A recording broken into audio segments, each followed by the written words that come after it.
ዓለም በአሁኑ ወቅት በታሪኳ አይታው የማታውቀው አደገኛ የኒውክሌር ስጋት ላይ ትገኛለች። በተለይም ፕሬዝዳንት ትራምፕ አንድ ታላቅ ስልጣኔ ሊጠፋ ነው ሲሉ የሰነዘሩት ማስፈራሪያ በዓለም ጂኦፖለቲካ ላይ ምን አይነት ዘላቂ ጠባሳ ጥሎ ያልፋል? አሜሪካ፣ እስራኤልና ኢራን በምን አይነት የመካረር ወጥመድ ውስጥ ወድቀዋል?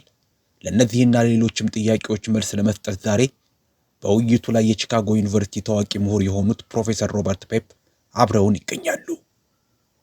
ፕሮፌሰሩ በዓለም አቀፍ ደህንነትና በስትራቴጂካዊ ጥናቶች ያላቸው ጥልቅ እውቀት በዓለም አቀፍ ደረጃ እውቅናን ያተረፈ ሲሆን አሁን ባለው ወቅታዊ ሁኔታ ኢራን ወታደራዊ አቅሟን በፍጥነት እያደሰች በአንድ ዓመት ጊዜ ውስጥ የኒውክሌር ሙከራ ልታደርግ እንደምትችልና የቀጠናው የኃይል ሚዛን እንዴት ወደ ኢራን የበላይነት እየተቀየረ እንደሆነ አስገራሚ ትንታኔያቸውን ያካፍሉናል።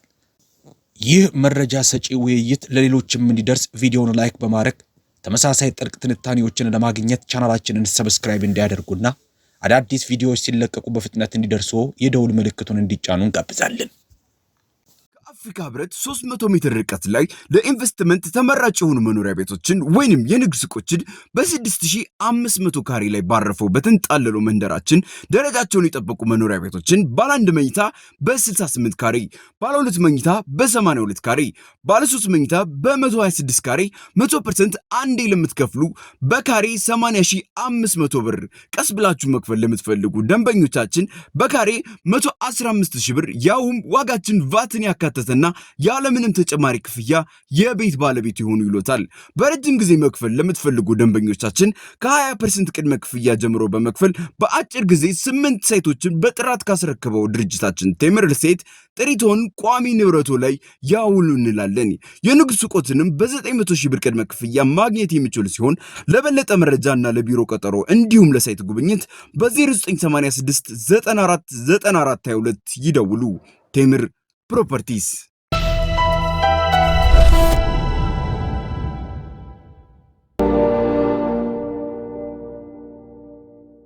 University of Chicago professor Robert Pape has been warning that the United States, Israel, and Iran are trapped in an escalation trap. That's also the name of his Substack. የቺካጎ ዩኒቨርሲቲ ፕሮፌሰር ሮበርት ፔፕ ዩናይትድ ስቴትስ፣ እስራኤልና ኢራን በመካረር ወጥመድ ውስጥ ወድቀዋል ሲሉ ሲያስጠነቅቁ ቆይተዋል። ይህ ስያሜም በሰብስታክ ገጻቸው ላይ ለሚያቀርቧቸው ትንታኔዎች መጠሪያም ነው። ነገ አመሻሽ ላይ በዚሁ ገጻቸው የቀጥታ ስርጭት መግለጫ ይሰጣሉ። አሁን የተኩስ አቁሙ ስምምነት ባለበት ወቅት ፕሮፌሰሩ እነዚህ ሀገራት አሁንም በምን ያህል ደረጃ በወጥመድ ውስጥ እንዳሉና መውጫው ምን እንደሆነ ሊያስረዱን መጥተዋል። ፕሮፌሰር ፔፕ ስለመጡልን እናመሰግናለን። So much for joining us here again. Thank you very much for having me. And I really think we need to understand that, yes, this... ስለጋበዛችሁኝ በጣም አመሰግናለሁ። እዚህ ጋር መረዳት ያለብን ነገር ቢኖር ሁኔታው በጣም ተቀያያሪ ቢሆንም ትልልቅ ጉዳዮች ከፊታችን አሉ። ሶስት ዋና ዋና ነጥቦችን መወያየት ይኖርብናል። Yes. There's really three issues to discuss. Number one, the trap, why the trap is not over, and in fact, maybe even tightening. አንደኛው ወጥመዱ ነው። ወጥመዱ ለምን አሁንም አልተፈታም? እንዲያውም እየተጠበቀ ሊሆን ይችላል። ሁለተኛው በዓለም የኃይል ሚዛን ላይ እየታየ ያለው ለውጥ ነው። ይህም በራሱ በተኩስ አቁም ስምምነቱ ባህሪ የሚታይ ነው። ሶስተኛው የፕሬዝዳንት ዶናልድ ትራምፕ የኢራን ስልጣኔ እንዲያበቃ ወይም እንዲጠፋ የተናገሩት ንግግር ነው። ይህም በቀላሉ የሚረሳ አይደለም። The trap. Maybe I could just let's start with the trap. Yeah, let's start with the trap. So, are they out of the trap, or is the trap? እስቲ ከወጥመዱን ጨምር። አሁን ካሉበት ሁኔታ ወጥተዋል ወይንስ ገና አልተፈታም? No, the trap is not over. In fact, we may be coming to an extremely dangerous. በፍጹም አልተፈታም። እንዲያውም ወደ እጅግ አደገኛ ምዕራፍ እየተሸጋገረ ሊሆን ይችላል። ምክንያቱም አንደኛ የአሜሪካ ወታደራዊ ኃይል በክልሉ ጥቃት ለመሰንዘር በተጠንቀቅ ላይ ይገኛል። ፕሬዝዳንት ትራምፕ የአውሮፕላን ተሸካሚ መርከቦችን፣ ተዋጊዎችንና የማሪን ወታደሮችን ከቦታው ካላራቁ ወጥመዱ መላላት አይጀምርም። ሁለተኛ የመከላከያ ሚኒስቴር ፔት ሄግሴት ያንን የበለጸገ ዩራኒየም እናገኘዋለን ሲሉ በይፋ ተናግረዋል። ኢራን አሁን ከ10 እስከ 16 ለሚሆኑ የኒውክሌር መሳሪያዎች የሚበቃ ዩራኒየም አላት። አሁን ያንን መሳሪያ ለመያዝ ከፍተኛ መነሳሳት ውስጥ ናቸው። ድሮኖቻቸውንና ሚሳኤሎቻቸውን ደብቀው በሚያመርቱባቸው ዋሻዎች ውስጥ ገብተን የኒውክሌር መሳሪያ እንዳይሰሩ ልናግዳቸው አንችልም። በመሆኑም በሚቀጥሉት 6 ወራት ወይም 1 ዓመት ውስጥ የኒውክሌር ሙከራዎችን ልንመለከት እንችላለን። ዶናልድ ትራምፕ 92 ሚሊዮን ኢራናውያንን ለመግደል በዛቱበት ሁኔታ መላው ህዝብ የኒውክሌር መሳሪያ እንዲሰራ ይረዳል ብዬ አስባለሁ፣ የዲሞክራሲ ንቅናቄውን ጨምሮ። Nuclear weapons, all of them, including the pro-democracy movement. And you've obviously studied this for a long time. How viable is it that Iran would be able to reconstitute its missile supply? እርሶ ይህንን ጉዳይ ለረጅም ጊዜ አጥንተዋል። ታዲያ ኢራን ሚሳኤሎቿን ማስወንጨፊያዎቿንና የኒውክሌር አቅሟን በሚቀጥሉት ጊዜያት መልሳ የማደስ ችሎታዋ ምን ያህል ነው? ባለፈው ሰኔ ወር ሚድናይት ሐመር የተባለ ጥቃት ተፈጽሞ ነበር። ሆኖም በየካቲት 28 መልሰን በነበርንበት ቦታ ተገኝተናል። ስለዚህ የኢራን ወታደራዊ አቅሟን የመገንባት ተስፋ በቅርብ ጊዜ ውስጥ ምን ይመስላል? Rebuild its military. Yes, they are building not just dozens, but something like 50 to 100 missiles. አዎ በየወሩ በደርዘን የሚቆጠሩ ብቻ ሳይሆን ከ50 እስከ 100 የሚደርሱ ሚሳኤሎችን እየገነቡ ነው። ከሚድናይት ሐመር በኋላ የሆነውም ይሄው ነው። ወዲያውኑ መልሰው መገንባትና ጠመንጃቸውን መሙላት ጀምረዋል። ድሮኖችንም በተከታታይ እያመረቱ ነው። እንዲያውም ባለፈው መኸር ለሩሲያና ለዩክሬን ጦርነት ድሮኖችን እየላኩ ነበር። ምርቱ ዝውውሩና ልማቱ ቀጥሏል። በእርግጥ ጥቃቱ አቅማቸውን በትንሹ አዳክሞታል። ነገር ግን ቦምብ መጣሉ እስካልቀጠለ ድረስ ያ ድክመት ይጠፋል። በተጨማሪም ኢራን በየዓመቱ ከ75 እስከ 100 ቢሊዮን ዶላር የሚጠጋ ገቢ በቻይና ባንኮች በኩል ታገኛለች። ይህንንም ለእነዚህ ወታደራዊ ዓላማዎች ትጠቀምበታለች። ስለዚህ ገንዘቡም ቦታውም ግብአቱም ይኖራቸዋል። ለዚህ ነው እነዚህን ማስወንጨፊያዎቻቸውን ማውደም ትርጉም የለውም የምለው። ቢበዛ ለጊዜው ማዘግየት ብቻ ነበር። በአንድ ዓመት ውስጥ ሁኔታው በከፍተኛ ፍጥነት ሲለወጥ እናያለን። አንድ ነገር ማስታወስ አለብን። የካቲት 28 ጥቃቱ ከመጀመሩ በፊት ስርዓቱን የሚደግፈው ከ16 እስከ 20 በመቶ የሚሆነው ህዝብ ብቻ ነበር። አሁን የህዝቡን ርዕዮተ ዓለም ይወዳሉ ማለት አይደለም። ነገር ግን 92 ሚሊዮን ህዝብ አለ። ታዲያ የእነሱ ደህንነት ከየት ነው የሚገኘው? ከዶናልድ ትራምፕ አይደለም። እሱ እያንዳንዳቸውን ለመግደል ዝቷል። ስለዚህ ምን ያደርጋሉ? አብዛኛዎቹ ላለመሞት ሲሉ በእነዚህ ወታደራዊ ፕሮግራሞች ውስጥ ይሳተፋሉ። ይህ በእውነት አደገኛ የሆኑ ኩነቶችን ቀስቅሷል። ውጤቱም ወደፊት የሚታይ ይሆናል። የመከላከያ ሚኒስቴር ሄክሴስ ሁኔታው እንዳልተገታ ወዲያውኑ ተረድቷል።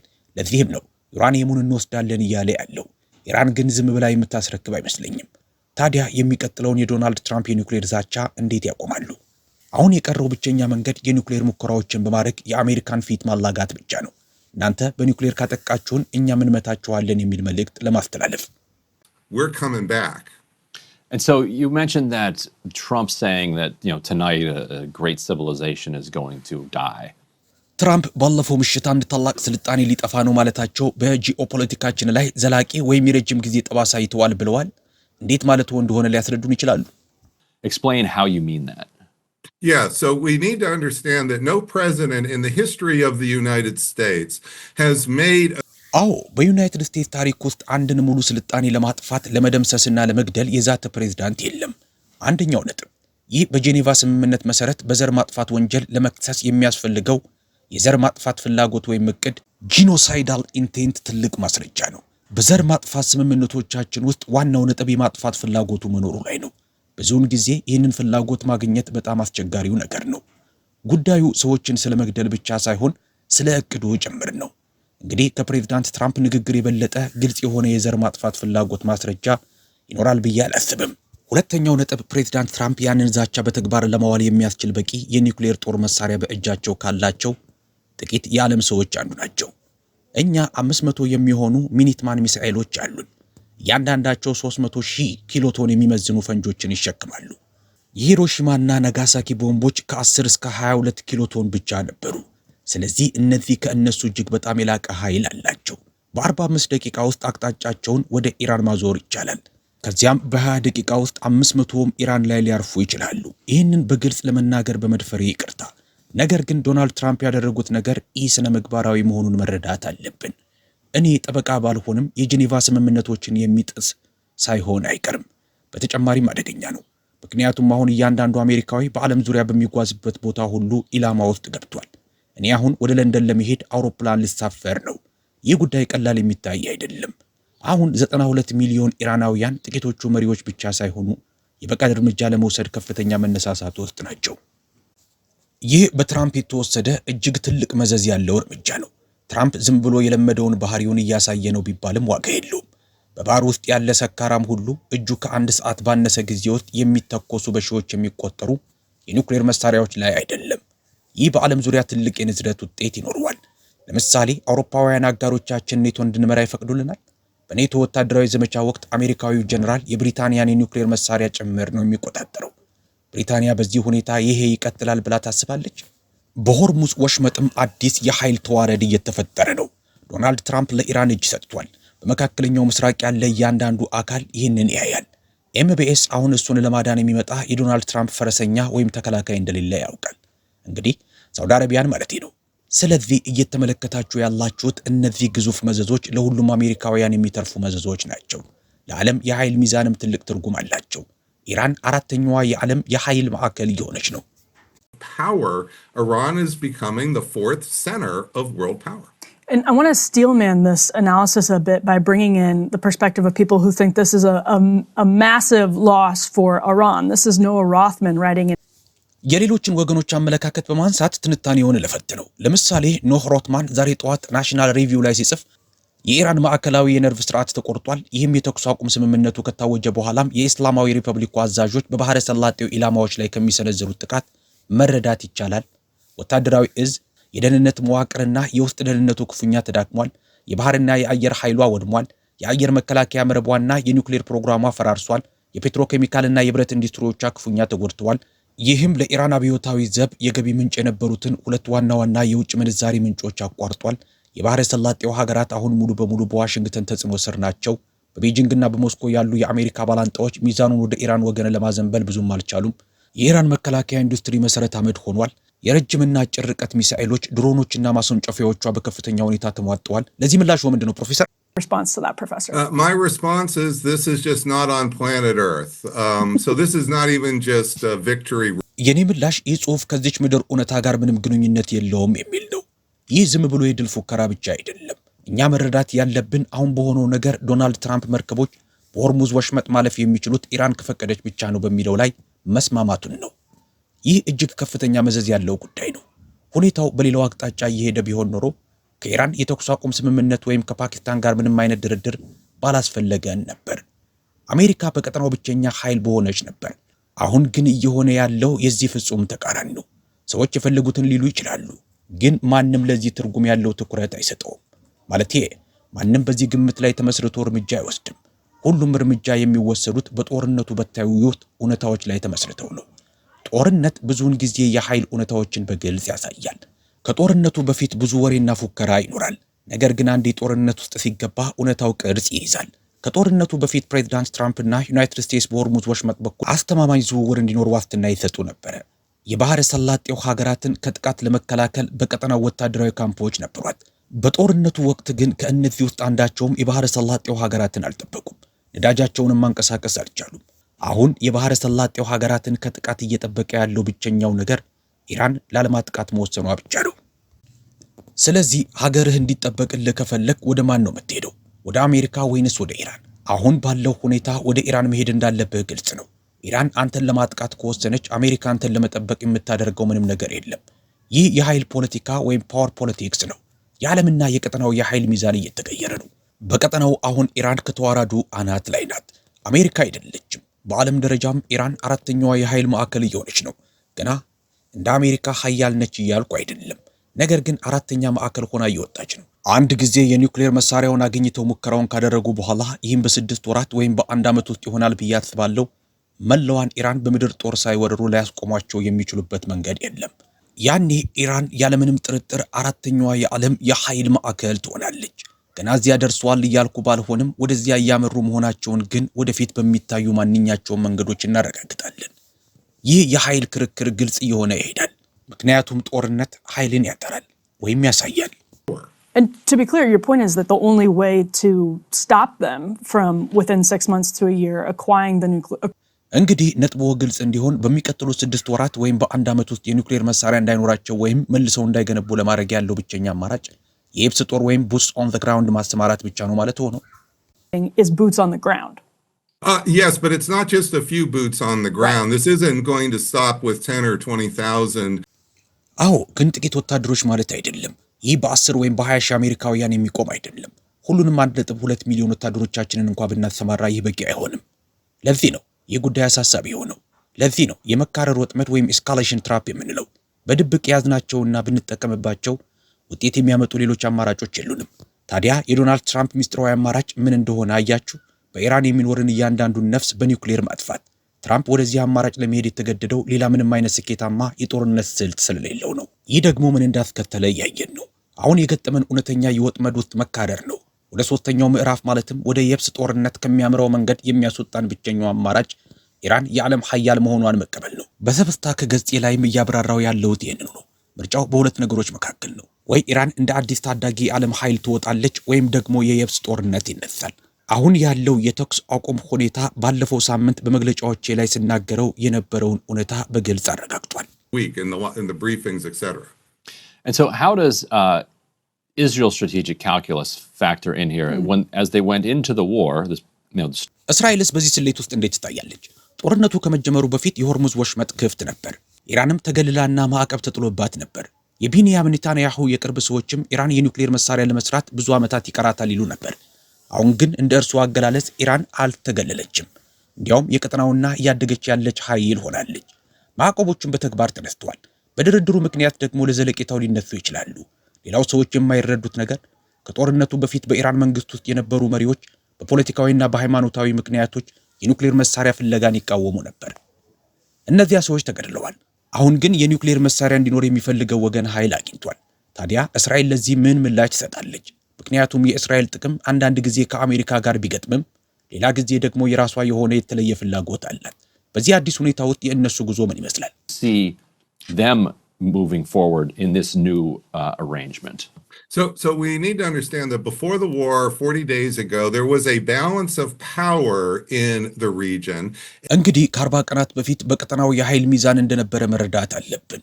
እንዲያውም እስራኤል በአብርሃም ስምምነት ወይም አብርሃም አኮርድስ አማካኝነት ኢራንን በመመከት የቀጠናው የበላይ ኃይል ለመሆን እየተቃረበች ነበር። እርስዎ እንዳሉት እኛ የገደልነው የኢራን መሪ የኒውክሌር መሳሪያን ይቃወም ነበር። አሁን ግን ሁኔታው ተቀይሯል። እስራኤል በቀጠናው የኒውክሌር መሳሪያ ያላት ብቸኛ ሀገር ነበረች። አሁን ግን ያ ሚዛን እየተሸጋገረ ነው። ቀደም ሲል እንዳልኩት የኢራን መንግስት ብቻ ሳይሆን 92 ሚሊዮን ኢራናውያን የኒውክሌር መሳሪያ እንዲኖራቸው ከፍተኛ ፍላጎት እንዲያድርባቸው ተደርጓል። ኢራን የኒውክሌር አቅሙን የማግኘቷ እድል ከ90 በመቶ በላይ ነው። ይህ ደግሞ እስራኤልን በኃይል ተዋረዱ ውስጥ ወደ ታች ያወርዳታል። እስራኤል 7 ሚሊዮን አይሁዶች ያሏት ሀገር ስትሆን በ500 ሚሊዮን ሙስሊሞች ተከባለች። ይህ የኃይል ሚዛን ለውጥ በእስራኤል ላይ ከፍተኛ አሉታዊ ተጽዕኖ ይኖረዋል። እስራኤላውያን ሁሉም ቢሆኑ ይጠሉናል ይሉ ይሆናል። ነገር ግን ቀደም ሲል እስራኤልን ለመውጋት የሚነሳሳው ጥቂት 100,000 ህዝብ ብቻ ነበር። አሁን ግን የፕሬዝዳንት ትራምፕን የኒውክሌር ዛቻ ተከትሎ እጅግ በጣም ከፍተኛ ቁጥር ያለው ህዝብ ሊነሳሳ ይችላል። እነዚህ ዛቻዎች ለምዕራባውያንና ምናልባትም ለእስራኤል ሁሉንም ቢገድሏቸው ደስታቸው እንደሆነ በግልጽ የሚያሳዩ ናቸው። ይህ ደግሞ ለእስራኤል ደህንነት ፈጽሞ አይበጅም። እንዲያውም ወደ ተቃራኒው አቅጣጫ ነው የሚወስደው። እስራኤል የኒውክሌር መሳሪያ ብትጠቀም እንኳን ይህ ኢራንን ብቻ ሳይሆን እያንዳንዱ የቀጠናው ሀገር የኒውክሌር መሳሪያ እንዲመኝ ነው የሚያደርገው። ወደፊት የሚመጣው ዓለም ለእስራኤል ደህንነት እጅግ የከፋ እንደሚሆን ለእስራኤላውያን ለማስረዳት እየሞከርኩ ያለሁትም ለዚህ ነው። ይህ ስልት ለደህንነታችን ስንል ነው የምናደርገው የሚባል ነገር አይደለም። እንዲያውም የራሳቸውን ደህንነት የሚጎዳ ሰልፍ ዲፊቲንግ ነው። ይህ ደግሞ ከ5 ወይም ከ10 ዓመት በኋላ ሳይሆን በ1 ወይም በ2 ዓመት ውስጥ በግልጽ መታየት ይጀምራል። የኃይል ሚዛኑ ስለተቀየረ ውጤቱ በፍጥነት ይመጣል። እስራኤል ውስጥ ያሉት 7 ሚሊዮን አይሁዶች ናቸው። ሌሎች 10 ሚሊዮን አይሁዶች በፍጥነት ወደ እስራኤል ካልገቡ በቀር በቀጣዩ ዓመት እስራኤል ውስጥ ካሉት 7 ሚሊዮን አይሁዶች መካከል ከሚጨምረው ይልቅ የሚቀንሰው ሊበልጥ ይችላል። ይህም የሚሆነው በእስራኤል ላይ እየጨመረ በመጣው ያለመተማመንና የደህንነት ስጋት ምክንያት ነው። Can you respond to the claim that the response from Moscow የሞስኮና የቤጂንግ ምላሽ ኢራን በብቸኝነት እንደቀረችና አጋሮቿ ከጎኗ እንዳልቆሙ ያረጋግጣል ለሚለው ክስ ምን ምላሽ አለዎት? ዶናልድ ትራምፕ ዛሬ ጠዋት ባስተላለፉት መልእክት ለማንኛውም ለኢራን መሳሪያ ለሚያቀርብ አካል ማዕቀብ እንደሚጣል ገልጸዋል። ይህም ምናልባት ቻይናን ሊጨምር ይችላል። ታዲያ ኢራን እንዳትገነባ ቻይናን እስከዚያ ድረስ ማዕቀብ ሊጥልባት ይችላል? የዓለም አቀፉን ምላሽ endet ያዩታል? International response from Well, potential first allies? of all, Iran is building its own weapons. So Iran was an exporter. በመጀመሪያ ደረጃ ኢራን የራሷን መሳሪያዎች በራሷ ነው የምትገነባው። ኢራን ለሩሲያ ድሮኖችን የምትልክ ሀገር እንጂ ከእነሱ የምትቀበል አይደለችም።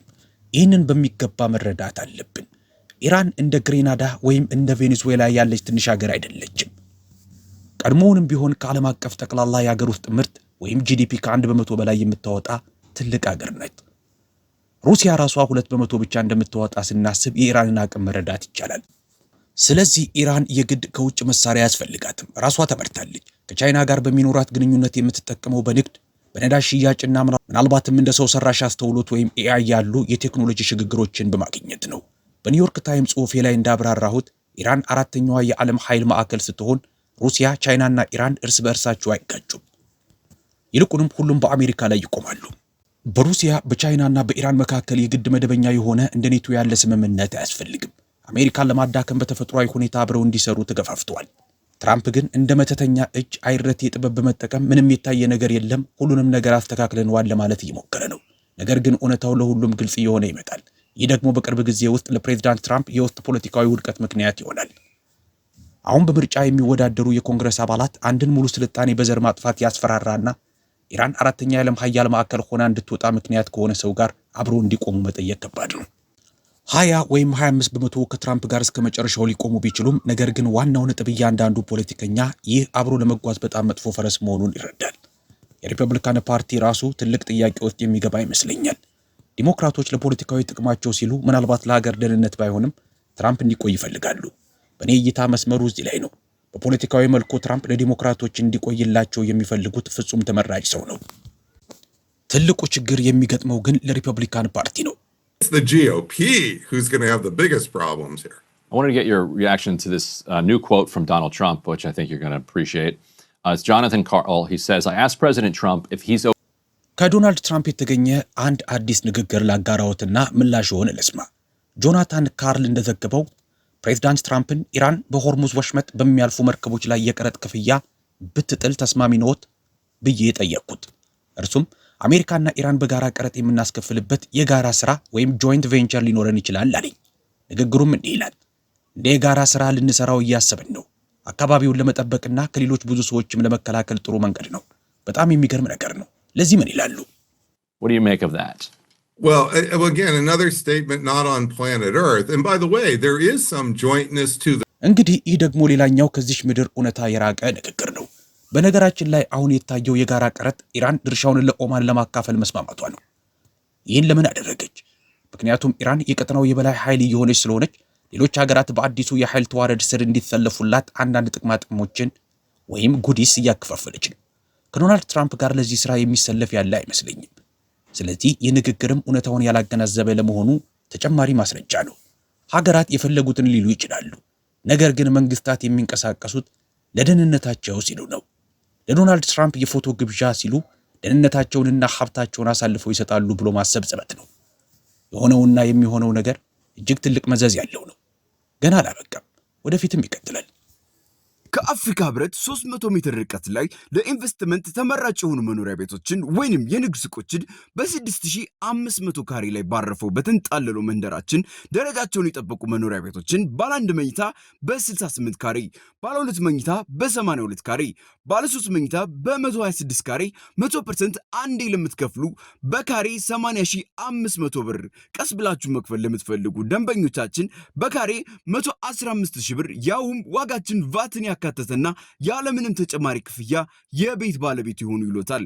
በረጅም ጊዜ መክፈል ለምትፈልጉ ደንበኞቻችን ከ20% ቅድመ ክፍያ ጀምሮ በመክፈል በአጭር ጊዜ 8 ሳይቶችን በጥራት ካስረከበው ድርጅታችን ቴምር ሪል ስቴት ጥሪቶን ቋሚ ንብረቶ ላይ ያውሉ እንላለን።